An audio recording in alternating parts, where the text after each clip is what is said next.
నెయ్యి తినటం వల్ల 18 రోజుల్లో మెడ ఎలా నుంచోబెడతాడు అనేది రాజదృష్టి గారు చెప్పిన తర్వాత కొన్ని వేల మందికిచ్చాము. అందరిలలో 3 కేజీల పిల్లలు పుట్టారు. ఆ!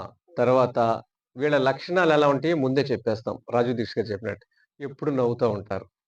తల్లి గర్భం దాల్చిన తర్వాత మన దేశవాళీ ఆవు నెయ్యి, మూపురం ఉన్న ఆవు నెయ్యి నెలకి కేజీ నుంచి 2 కేజీలు తినిపిస్తే ఏదో రూపంలో ఆవిడకెలా ఇష్టమైతే అలా సాధారణ కాన్పవుతారు. మినిమమ్ 3 కేజీల పిల్లలు పుడతారు. ఈ పిల్లోడికి లక్షణాలెలా ఉంటాయంటే పాపాయినా, బాబైనా 18 రోజుల్లో మెడ నుంచోబెడతారు. థిక్ హెయిర్ ఉంటది. తర్వాత ఏడవరు.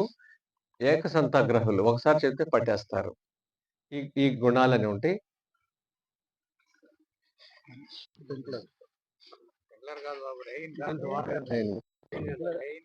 దీన్ని పెట్టాలా వద్దా పెడితే ఏం జరుగుద్దని సంవత్సరం నుంచి 2 సంవత్సరాలు దగ్గరగా ఆలోచన చేసి పువ్వులకి ఏం జరుగుద్ది అని ఆలోచించి ప్రయోగాత్మకంగా చేసినాక మీ అందరితో మీటింగ్ పెట్టి ఇలా చూపించడం జరుగుతుంది.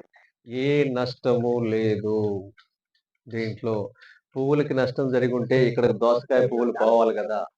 దోసకాయ పువ్వులు పోయినాయా? అది వర్షం లాగా ఫీల్ అవుద్ది అది మొక్క.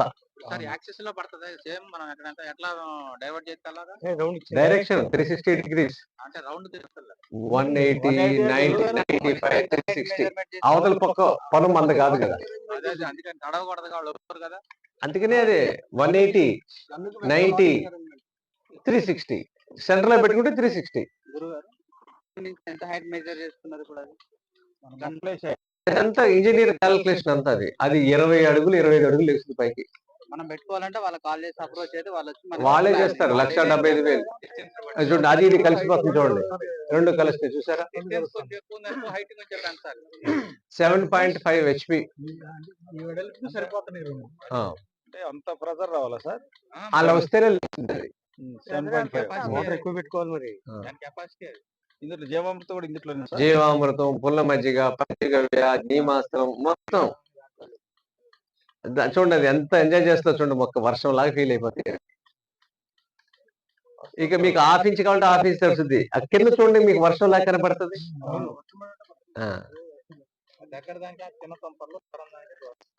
మీరు సున్నిపిండి రాసుకుని వెళ్ళిపోయారంటే స్నానం కూడా చేసేయచ్చు అక్కడ. అవును, 2 పనులు అయిపోతాయి.